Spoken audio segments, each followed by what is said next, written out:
So we're here today to talk about our attitudes kind of like coming into and progressing through our digital learning in the for a digital generation subject, and kind of where we struggled and what we've learned from the course. Yana, do you want to start with like what you kind of came into the course thinking and like your attitudes at the beginning? Yep. Okay, my attitudes at the beginning were that, these days with Year 9 having their laptops available, that these resources are readily available and should be used, but a lot of the students weren't using them properly. So as a teacher, encouraging them to use a couple of the resources properly and effectively could benefit learning. But I wasn't too keen on using these things just because there were so many problems with the laptops and kids getting sidetracked and not so interested in some of the activities. I was very much the same in that I was, I didn't mind the laptops in the class, but I didn't really understand why it was that we needed to use this technology if I could do the exact same thing without it. Yeah. And that's still something I battle with, in terms of understanding the technology and how we can develop this authentic learning that wouldn't occur without the technology. And I think those gaps in technology, those places where you have that are very few and far between, where you have this authentic learning that could not happen without whatever that digital technology might be. I know. Yeah, I just found the laptops really cumbersome in my prep. So many times, we just lost half the lesson setting them up, getting them going. I'd love to be able to use technology in a way that's sort of more appropriate and more considered in its approach. But to do that, that's what I was hoping to get out of this course, coming in not really knowing when you're just using it for the sake of using it or not.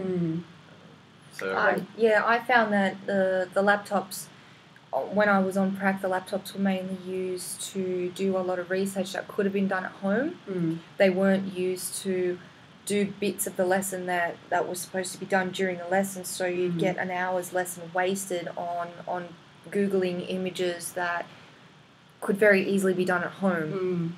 Yeah, that's the point, isn't it? That the teachers, you've got a teacher there who's this incredible resource, and you're not even using them when you're wasting time. Yeah. Just using technology for the sake of it rather than for any meaningful learning sort of outcome. But through doing this subject, I've come back with a little bit more knowledge, how to use things a little bit more effectively, how to engage the students. That's so true, because I think so much of my avoidance of using technology in the classroom was my lack of knowledge about it.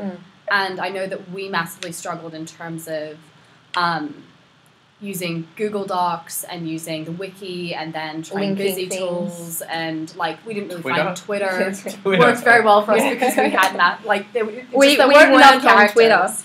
But we kind of finally came across Tumblr, which was a design your own website tool, and that's where everything kind of began to make sense for us.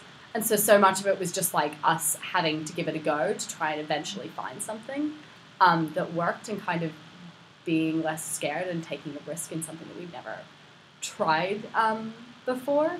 So I think that's another big issue, that a lot of teachers, they try to use technology and all these software and web-based spaces without actually knowing how to use them themselves, and having, you've really kind of got to know things back to front, because the students learn a lot quicker than we do. I was going to say, I think we're a good litmus test as to whether that technology can be used in the classroom.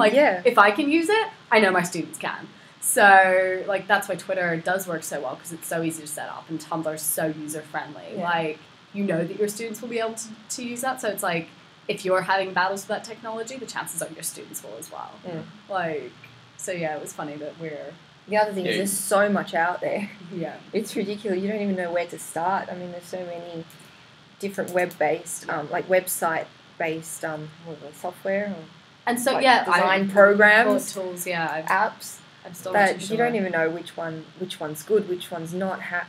They're all pretty user friendly, depending on if you're. I didn't find Busy Tools user friendly at all. I was very confused by that. That's really ironic because you guys have been whinging about that one. I found it the easiest of all the other really? ones.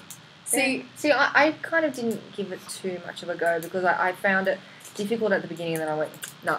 Well, I just got it from Rachel. I figured I got this email invite through Rachel. And like, Busy Tools. Oh, okay, we've moved to another one now. Yeah. So I'm like, all right, I'll invest a bit of time on this. So I spent 5 or 10 minutes. Oh, okay, that's not too difficult. I spent ages trying to figure out how to link Twitter to it, and I was like, this is just not working. See, I didn't try to do that. I just figured it's just like I'll post my stuff on it. And do you know what's funny? Like, I know that we talked about what was it? Was it Annie or was it Matthew that talked about like Coffee Club or something like that, and how like these are just you just talk to people and you start this conversation. That's how you learn. And Tumblr I actually found out from my housemate who introduced me to it, and he was like, just open it up and you'll be able to use it. And it's like all you need to do is incorporate this discussion into like your everyday life and your everyday teaching practice, and like people will be able to guide you in the right direction, even though you might have Google search things or like you might have no idea. The chances are there's like this entire group of people out there that are fascinated by the web that can kind of put you in that direction. So where are we at now? What do we all think about technology-based learning? I think we're a good litmus test. I think you need to get recommended to a site by a person if you don't find it yourself. And I think if you can't use it, your students aren't going to be able to use it.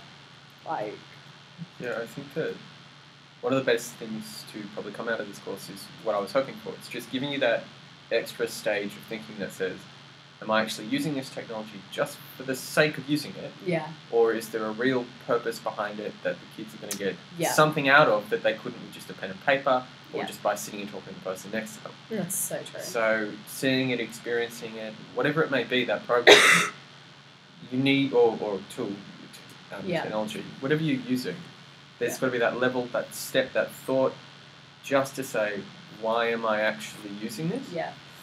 Which a lot of people don't. And is it promoting that authentic learning? Yeah. Or meaningful learning, really. Yeah. Definitely. No, I think that's a good roundabout. Okay, so I suppose that's where we're at now. I hope you found this helpful.